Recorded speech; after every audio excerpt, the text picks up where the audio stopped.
Hello and welcome to another episode of Killer Ant Reviews. Today I'm going to go ahead and review Midworld by Alan Dean Foster.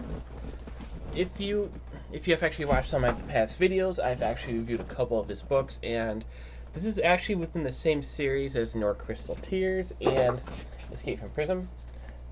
So basically, the cover is actually a little dark, but still pretty good. It shows the main character Born and his fur coat. I would try to pronounce that name, but I cannot for the love of me pronounce it. Roman? Yeah, I tried. Overall, this is not as good as Nor Crystal Tears or Escape from Prison, but it's still a decent addition to the series. It's definitely kind of a short book too. It's about like 180 pages. And overall, if you've actually seen Avatar, this is kind of like Avatar a lot. Not The Last Airbender, the James Cameron Avatar. But once again, I love how Alan Dean Foster basically sets up this entire world that is completely alien. So instead of like in Escape from Prison, where they have like an entire like kind of like a silicone world, I believe, or Crystal World, and or Crystal Tears, which is basically an entire bug planet. You have a jungle planet, but instead, like, there are layers. And they actually don't live on the ground layer because the ground layer has a bunch of like nasty predators. They live like in the trees, which are strong enough to support them and their people. And of course, like, they always give thanks to them, and they have to like battle off deadly animals that can actually eat those and actually kill off the stuff that actually gives them food and shelter. At the same time, they also they're also befriended like these creatures called fur coats, which are basically three-eyed bears that are extremely lazy. Basically, they fall asleep a lot. And this entire world is is in trouble when a human ship crash lands, and you think, oh yeah, hey, it's like going to be like Nor Crystal Tears. They're going to be friends. There's going to be some suspicions. Nope, the humans are not there to be friendly.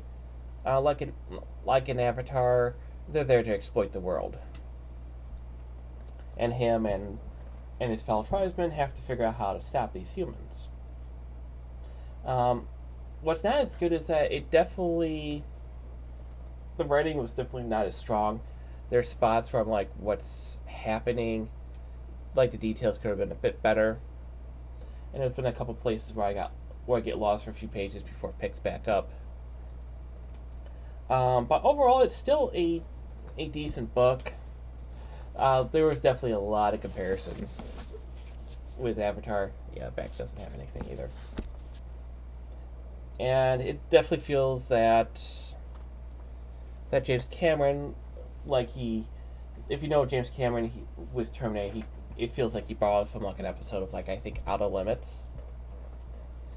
And in this one, it definitely feels like he borrowed plot elements from this, like a primitive group where humans are set to exploit the resources, and they have to fight back.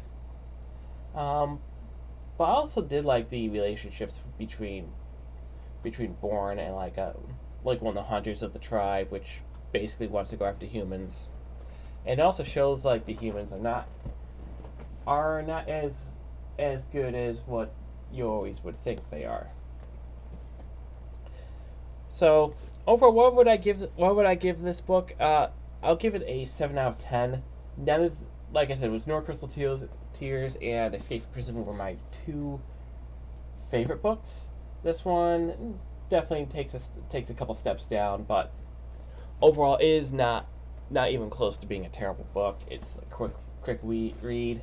There's a lot of action in it, and what I love most about Alan Dean Foster's series is he is one of the best world builders I've ever read. He will go ahead and just make a completely alien world make an entire alien culture, and make an interesting plot to go along with it. And that's basically all I have for today. Until next time, this is Killer Ant.